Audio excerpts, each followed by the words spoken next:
you and welcome. I think you've made the first big step in actually turning up to an opportunity to grab some more knowledge, to think about your own game and to actually try to look for ways to improve. So first thing from me is congratulations on being in the room. You're doing a lot more than probably your colleagues are at this stage, so that's a real big tick. A little bit more about myself. As Simon said, yes, I have been an international umpire for a number of years. Some stats for you, so 74 test matches, 174 one-day internationals. All that means is I've made a lot more mistakes than most other cricket umpires. That's what we call experience, is that longevity of making more mistakes and learning from those mistakes to be able to know what to do next. Prior to that, I worked for a printing company and I was a production manager, so I looked after printing, pre-press, bindery and dispatch. I looked after 70 odd staff. I looked after a business that was operating 6 days a week, 24 hours a day. I've got 3 kids, 7 chickens, 1 dog, 2 cats. It's probably enough. And I've got a fairly amount of big library of life experience, either both in this country and also overseas. I've seen the best of officiating and I've also seen the worst. So that's a bit about me. Thank you, that's very helpful. I do have some things that I've prepared tonight, but look, this session is for you. It's not for me, although I do like to share from people like yourselves about what works and what doesn't work, and I like to take away things for myself.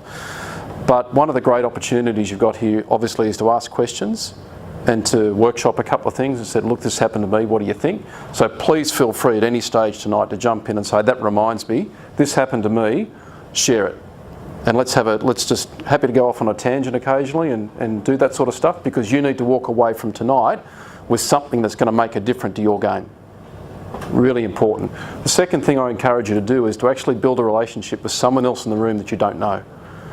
So that, as Simon said, with the NOS program not currently in operation, one of the great things about NOS is that you guys normally got to spend 2 or 3 days with people from a different sport, and you got an opportunity to actually find out what they did in terms of preparation, maybe awareness, maybe self-assessment, maybe preparation, all those sorts of little intricacies that would actually help make a difference. So whenever we talk about something tonight, I'd love you to think about your game. How could this apply to my game, and what could I do differently to take my game to the next level? So there's a couple of things I really like to set you up with in that respect. So my objective is to get you to think about some of those things that apply to your game, to look for building relationship with the person next to you or someone across the table from a different sport, but also to make sure that you don't leave here with a burning question and I thought, gee, I should have asked that, or could have asked a what if. Yep, does that sound okay? As I said before, I want you to think about your game at every time that we talk about a concept. So I want you to think about the awareness. Where's your game up to, and what do you need to do to take your game to the next level?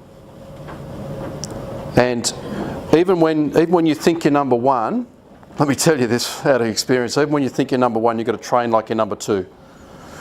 So one of the concepts that I may get to touch on tonight is something in here called humility. Humility is about this real sense of believing that you don't know it all. So remember tonight I said congratulations on being in this room and for having the courage and the discipline to turn up and try to learn something new. That's just buckets of humility. And what you tend to find is that when people get to the top of their chosen field, they can either fall into that trap of complacency and stop learning, or that attitude of professionalism and humility is such that, well, I've probably seen it all, why do I need to keep training as hard? So one of these other qualities that these people have is that they're tremendously hard-working and focused in actually always asking the question. And Gary Kirsten said this to me one day, former Indian and South African coach. I said, Gary, so what do you do with your team to help them get better?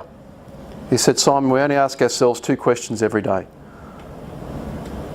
Are we doing things the right way? And is there a better way? And we just keep asking the right questions. So when we talk about taking your game to the next level or trying to be successful from domestic to international, you've got to think about what does world class look like in this space. And Nigel's an interesting character, because if you talk about the package, you're talking about someone that would be doing every little detail to an excellent standard. So one simple tip that I would give you is that the best in the world, no matter what they do the simple things extremely well, and they do them to an excellent standard all the time.